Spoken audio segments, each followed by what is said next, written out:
Baik, Assalamualaikum warahmatullahi wabarakatuh. Bertemu lagi dengan saya Scanner Tegar dan rekan saya. Ya, rasanya cukup lama sekali kita tidak update video terbaru, dan sebelumnya kami mohon maaf karena di sisi lain hal kita mempunyai kesibukan masing-masing, dan itu penyebab yang tidak bisa membuat konten-konten lagi ya. Dan alhamdulillah sekarang mungkin sudah waktunya, dan waktu kita pas, sama-sama waktu kalau cek Sundanya nyalse gitu ya.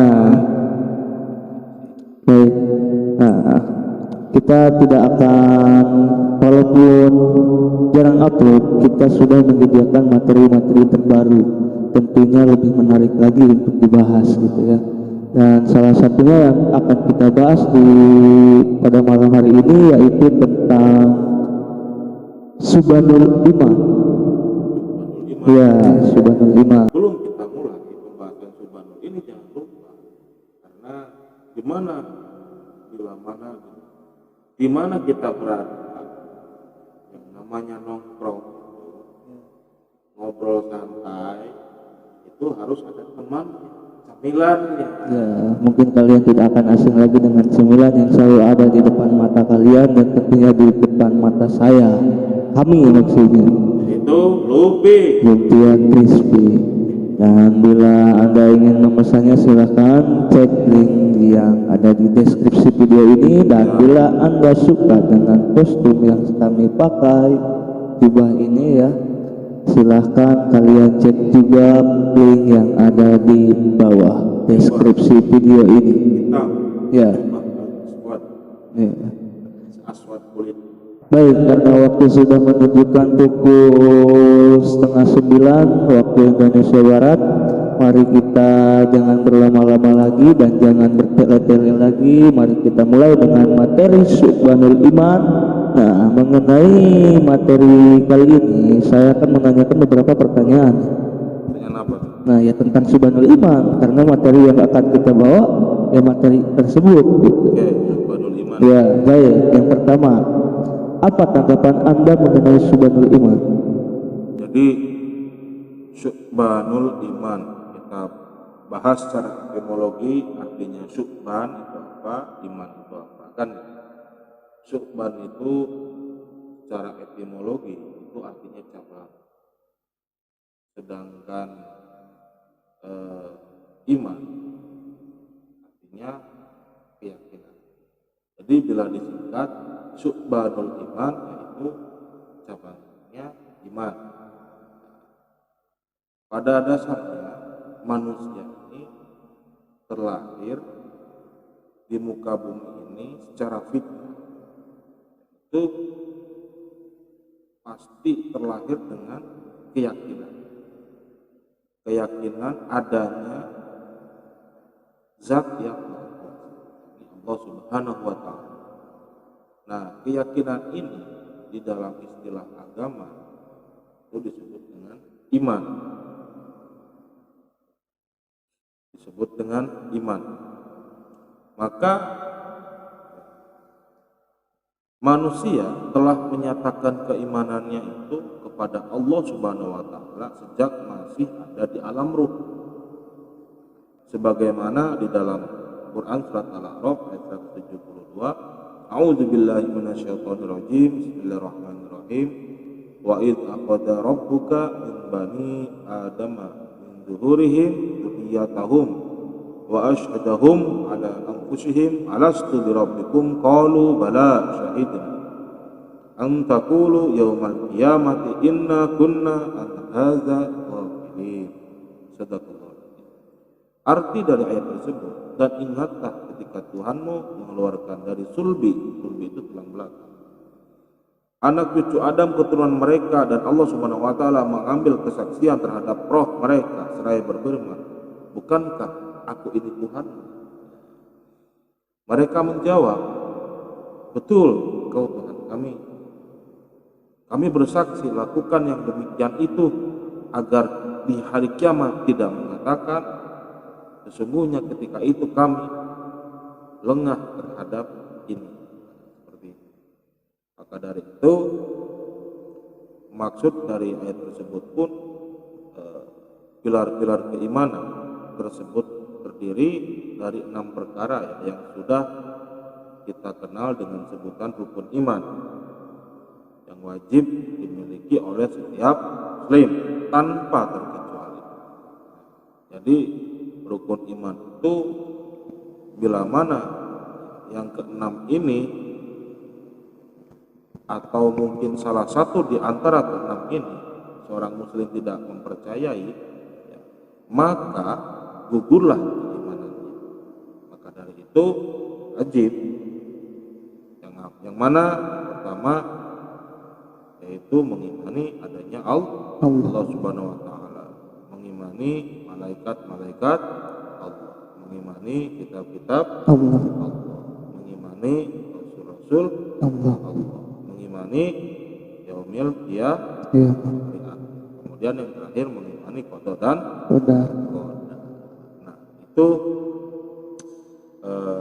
pilar-pilar keimanan. Baik, bisa Anda sebutkan dalil dari subhanul iman tersebut? Dalil. Jadi dalil tentang subhanul iman. Jadi sebagaimana sabda Nabi Muhammad SAW yang diriwayatkan oleh Muslim dan Abu Hurairah radhiyallahu anhu, artinya Abu Hurairah radhiyallahu anhu berkata, Rasulullah SAW bersabda, iman itu 77 lebih cabang. Yang paling utama adalah mengucapkan la ilaha illallah. Dari 77 itu yang paling utama itu kalimat la ilaha illallah. Dan yang paling kurang adalah menyingkirkan apa yang akan menghalangi orang di jalan. Dan malu itu salah satu dari cabang. Jadi awal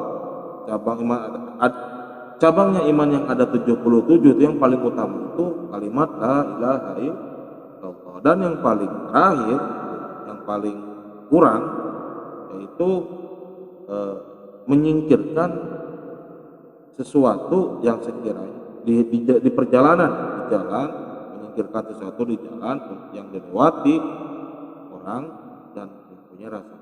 Nah, itu hadis riwayat. Nah, seperti itu. Dalil. Ya, itu dalil artinya. Baik.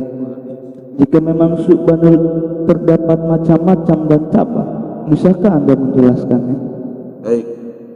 Jadi macam-macam subhanul iman. Subhanul iman itu terdapat beberapa ahli hadis yang ditulis di dalam risalah mengenai macam-macam subhanul iman. Itu para ahli hadis telah menulis di dalam risalahnya mengenai subhanul iman atau cabang-cabang iman.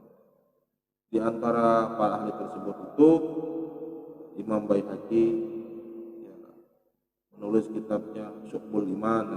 Kemudian Abu Abdullah Alimi radhiyallahu anhu dalam kitab Fawaidul Minhaj. Kemudian Syekh Abdul Jalil kitab Syu'bul Iman juga, dan Imam Abu Hatim dalam kitab Wasful Iman wa Syu'buhu.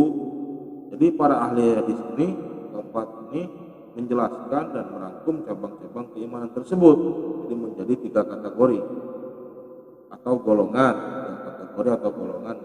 berdasarkan pada hadis Ibnu Majah tersebut. Artinya dari Ali bin Abi Thalib radhiyallahu anhu, Rasulullah SAW bersabda, iman adalah tambatan hati, iman, ucapan lisan dan perwujudan perbuatan. Hadis riwayat Ibnu Majah. Jadi dengan kata lain, dimensi dari keimanan itu menyangkut 3 ranah. Yang pertama, ma'rifatun bil qalbi, itu meyakini dengan hati. Kemudian iqrarun bil lisan, diucapkan dengan lisan. Kemudian yang ketiga, amalun bil arkan, yaitu mengamalkannya dengan perbuatan anggota badan. Nah, dari pengelompokan berdasarkan dimensi keimanan tersebut, maka subhanul iman ini dibagi menjadi 3 bagian. meliputi yang pertama yaitu niat, akidah, dan hati. Itu yang pertama. Yang kedua lisan, ucapan. Yang ketiga seluruh anggota badan. Itu macam-macam subhanul iman. Baik. Terdapat cabang-cabang. Ya. Terus apa ada tanda-tanda orang yang beriman menurut yang Anda ketahui? Nah, sebelum kita mengetahui tanda-tanda, karena saya meneruskan yang barusan, terdapat cabang-cabangnya. Itu cabang yang dimaksud. Tadi kan penjelasan dari awal kita mengetahui bahwasannya subhanul iman itu ada 77 kan, cabang. Nah, 77 ini bahwasannya terdapat pengelompokan ada 30 yang pertama. Jadi yang berkaitan cabang-cabang iman yang berkaitan dengan niat, akidah, dan hati itu ada 30. Ada 30. Dan mungkin adik-adik bisa cek sendiri baik di buku paket yang kurikulum merdeka tentang subhanul iman atau mungkin di media sosial itu terdapat 30. Yang kedua cabang dengan lisan itu ada 7. Jadi 30 itu 7. Nah, kemudian yang menyangkut dengan anggota badan itu terdapat 40. 30 tambah 7 tambah 40. Jadi semuanya 77. Menindaklanjuti pertanyaan barusan, tanda-tanda ya. Maksudnya tanda-tanda orang beriman. Jadi tanda-tanda orang beriman itu bisa kita lihat ya. Jika mendengar nama Allah disebut maka bergetar hati. Dibaca ayat-ayat Al-Quran maka bergejolak hatinya untuk segera mengamalkan. Itu yang pertama. Kemudian yang kedua, senantiasa bertawakal setelah bekerja keras dan berdoa kepada Allah. Lalu selalu tertib, yang ketiga selalu tertib dalam menegakkan dan menjalankan sholat. Ya kan? Seorang mukmin seberapapun sibuk dengan aktivitas dan urusan duniawi, ia akan senantiasa memprioritaskan ibadah sholat untuk menjaga kualitas iman. Itu tanda-tandanya yang ketiga. Yang keempat, menafkahkan sebagian rezeki dan hartanya di jalan Allah Subhanahu wa taala. Yang kelima, menghindari perkataan yang tidak berguna. Yang keenam, memelihara amanah dan menepati janji seorang mukmin. Yang ketujuh, berjihad di jalan Allah Subhanahu wa taala. Maksud berjihad ini yaitu dengan jiwa dan harta yang dimiliki. Makna jihad bagi seorang muslim ini bukanlah jihad untuk mengangkat senjata.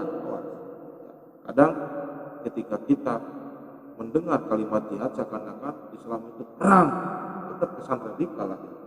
Tapi jihad di sini yaitu bukan jihad yang ekstrim yang menyatakan permusuhan kepada orang-orang atau golongan tertentu yang tidak sepaham dengannya. Tetapi jihad dalam hal ini itu yaitu bersungguh-sungguh dalam menegakkan ajaran Allah Subhanahu wa taala, baik dengan harta maupun dengan nyawa yang dimiliki semampu. Itu. Baik. Setelah kita sudah mengetahui semuanya, lalu apa hikmah dan manfaat subhanul iman itu? Hikmah subhanul iman dan manfaatnya. Jadi hikmah dan manfaat subhanul iman itu ya ada beberapa yang saya sebutkan yang saya pahami. Yang pertama, hikmah dan manfaat. Satu, iman menghilangkan sifat kepercayaan manusia terhadap makhluk. Iman. Yang kedua, iman menanamkan sikap tidak takut menghadapi kematian. Yang ketiga, iman akan membuat seorang mukmin memiliki jiwa yang tenang. Ya ayat Tuhan nafsul mutmainnah. Itu ada. Yang keempat, iman mewujudkan kehidupan yang lebih baik dan berkualitas. Yang kelima, iman menumbuhkan sikap ikhlas. Yang keenam, iman mendatangkan keberuntungan. Yang ketujuh, iman menjaga atau mencegah penyakit jasmani maupun rohani. Nah, itu manfaatnya. Banyak sekali itu. Iya. Baik. Nah, itu adalah pembahasan tentang subhanul iman ya. Ada beberapa kategori di dalamnya dan cukup menarik sekali. Dan ini tentunya harus dijalani gitu ya. Insya Allah. Intinya di dalam pilar itu yang ada 6 yang disebut dengan rukun iman. Jadi orang muslim yang wajib mengimani yang 6 ini. Bila mana ada salah satu yang tidak diimani, maka gugurlah keimanannya itu. Maka wajib.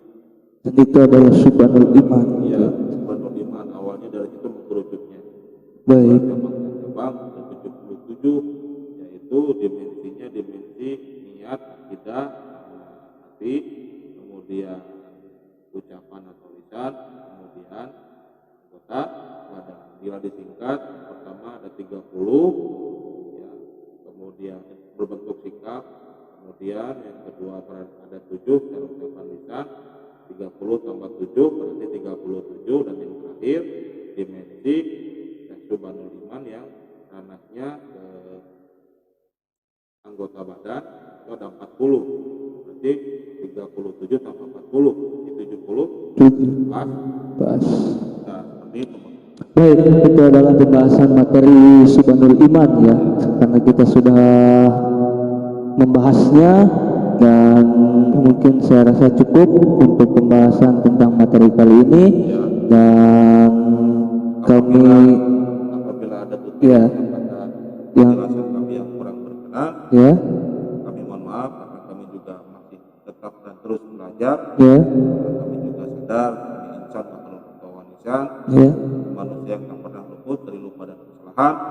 Saya Nurul Huda. Dan saya Iskandar Tegar. Assalamualaikum warahmatullahi wabarakatuh.